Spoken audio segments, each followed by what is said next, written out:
आप देख रहे हैं सूत्रकार समाचार। नमस्कार, मैं प्रेरणा चौरसिया, आप देख रहे हैं सूत्रकार समाचार। जिस तरीके से 14 नवंबर बीते दिन प्रधानमंत्री नरेंद्र मोदी का झारखंड में आगमन हुआ है, उसे लेकर के कांग्रेस और बाकी राजनीतिक पार्टियों में भी सरगर्मी तेज हो गई है। ऐसे में हम आपको बताते चले कि जिस तरीके से कांग्रेस ने आज प्रेस वार्ता करने के साथ साथ खूंटी में हो रहे प्रधानमंत्री के कार्यक्रम में उनके द्वारा बोले गए शब्दों को लेकर के काफ़ी आपत्ति जताई है। इसी के साथ साथ कांग्रेस के प्रदेश अध्यक्ष राजेश ठाकुर का कहना है कि अगर उनका ये चुनावी स्टंट नहीं है तो वो यहाँ पे जिस तरीके से वो यहाँ पे आए हैं और जिस तरीके से 2 दिवसीय उनका झारखंड का दौरा रहा है, इसके पीछे की मंशा क्या रही है। इसके बाद आलमगीर आलम ने कहा कि जिस तरीके से भाजपा की पार्टी जो है उसने पहले से ही घोषणा की थी कि वो रोजगार लाएगी, ग्रामीण विकास विभाग में जिस तरीके से नौकरियां आएंगी, योजनाएं आएंगी, लेकिन अभी तक इन सब चीज़ों को धरातल पर उतरते हुए नहीं देखा जा रहा है। प्रधानमंत्री आदरणीय पंडित जवाहरलाल नेहरू जी ने जो HEC को देने का काम किया था, उसको साजिश करके जो बंद करने का प्रयास कर रहे हैं और जिस तरह से वहां के मजदूरों के खून पसीने की कमाई नहीं देने का मन बनाया हुआ है, उसके लिए उन्होंने माफी मांगी होगी। निश्चित रूप से अगर प्रधानमंत्री जी ने ये माफी नहीं मांगी है तो अभी भी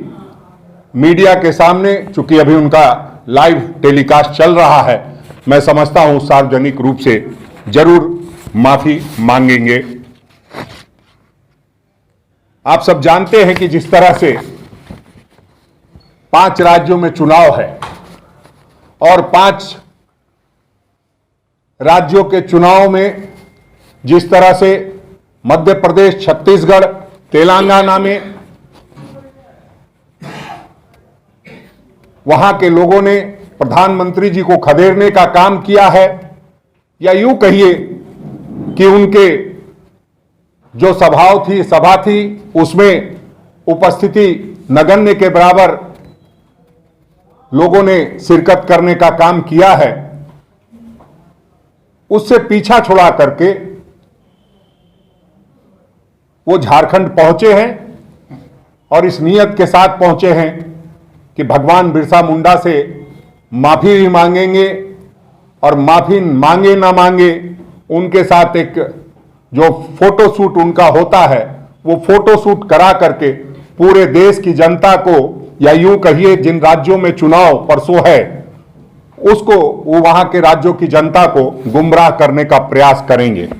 उन्होंने कहा है कि आंधी चली है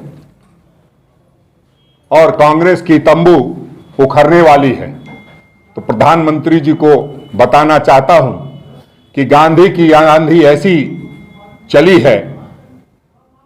कि आप सीधे भगवान बिरसा मुंडा के जन्मस्थली में आकर के गिरे हैं और आपको भगवान बिरसा मुंडा से माफी मांगने को कांग्रेस पार्टी ने मजबूर कर दिया है। जिस तरह से 4 सालों में हमारी सरकार ने काम किया है, हम ये कह सकते हैं कि जो 14-15 वर्षों में भारतीय जनता पार्टी की सरकार रही वो नहीं कर पाई, और उन्हीं चीजों को की माफी मांगने के लिए आज प्रधानमंत्री जी पहुंचे हैं। प्रधानमंत्री जी का फिर से एक बार स्वागत करते हुए ये प्रधानमंत्री जी से मांग करूंगा कि प्रधानमंत्री जी, हमारा जो मुआवजा का पैसा, हमारा जो रॉयल्टी का पैसा है 1,40,000 करोड़ रुपए, वो आप लौटाने का काम करें, और जो सरना धर्म कोड है,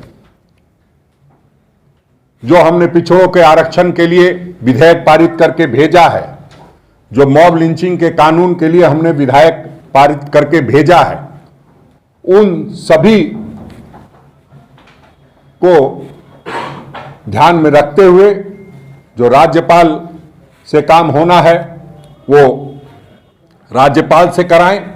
अब देखने वाली बात ये रहेगी कि 2 दिवसीय प्रधानमंत्री नरेंद्र मोदी का झारखंड दौरे के बाद क्या कुछ राजनीतिक पे असर पड़ता है या फिर जिस तरीके की योजनाओं की बातें कही जा रही है वो कितनी धरातल पर उतर सकती है। फिलहाल हमारी खबर यहीं तक। ऐसी खबरों के लिए आप मेरे साथ बने रहे। मैं प्रेरणा चौरसिया, सूत्रकार समाचार।